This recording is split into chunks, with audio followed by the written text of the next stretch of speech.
exclusivity and branding, what the corporations understand is that exclusivity makes money, because once you've got the symbolism of the exclusiveness of a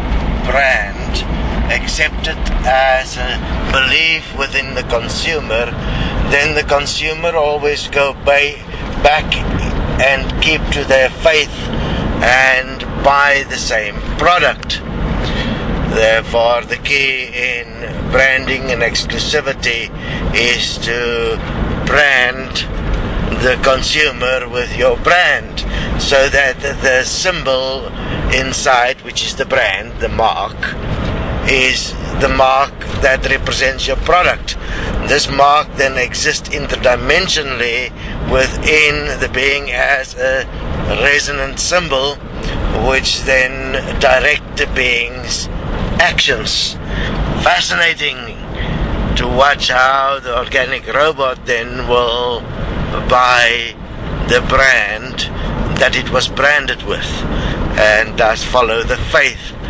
in that brand as if it is God, and trust everything that is written on the box, but actually know nothing about the real content of the product, which is even more fascinating. It is like, it's very similar to our religions, isn't it?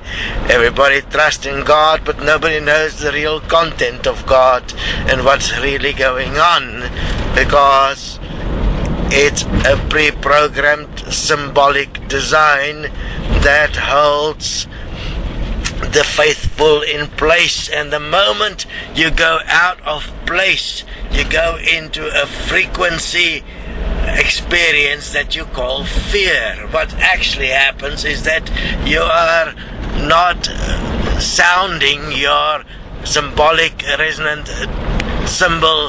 in the pre-designed way, and therefore it goes out of harmony from your pre-programmed design, and you are experiencing a discording sound. You are not in a resonance with the sound, and that experience then feels like fear or anxiety, and you have given it obviously the name of fear and anxiety, and then you do everything possible to return to the state of bliss or harmony, which is so fascinating to watch as this all takes place.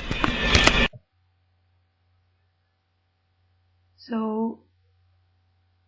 I'm going to share my perspective on what Bernard Pullman just talked about, especially with regards to experiencing fear when one moves out of one's resonant structural design as what you are familiar with, like brands, for instance, because people are familiar with brands and it is part of their physical daily routine, so to speak, and it is part of their mind as patterns and habits.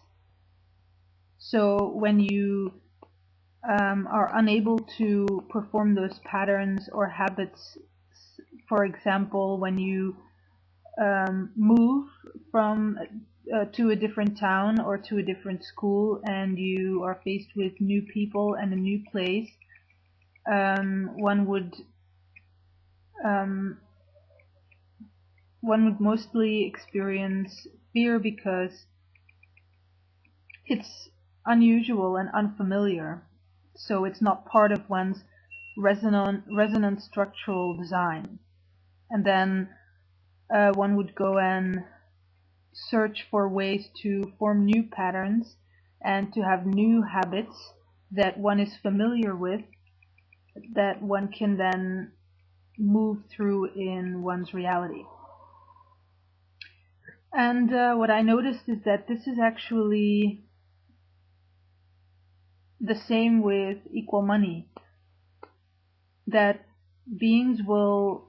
reject an equal money system because it frightens them, the principle of an equal money system, because an equal money system is a complete change from what we have at this moment.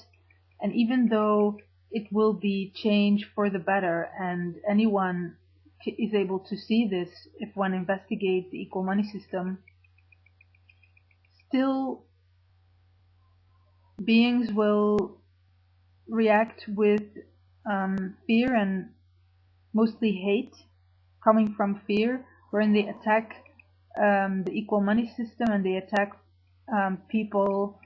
who support the equal money system because they're actually afraid of their habitual patterns as structural resonant design to change. Thus they experience fear, and they trust this fear to tell them what is right and what is wrong and what they should do in this reality, not realizing that actually they've been completely designed by the current reality, by the current brands and the system, to in fact experience that fear with everything and anything that is unfamiliar and that doesn't fit into the already pre-programmed design. So with regards to an equal money system, it's imperative that we push through the resonant fears because they are simply not real, and that we look at what is practically actually best for all, which is the equal money system. So any and all fears that will counter an equal money system and tell you that it's wrong for some reason, they are actually just bullshit, and they should be disregarded, and you shouldn't listen or trust that fear, because it's like only a defense mechanism from the ego as the mind that has been pre-programmed as a system that only trusts things that it knows. But really, what do you really know about the things that you know? They've just been presented to you during childhood, during your lifetime, and you've trusted them naively,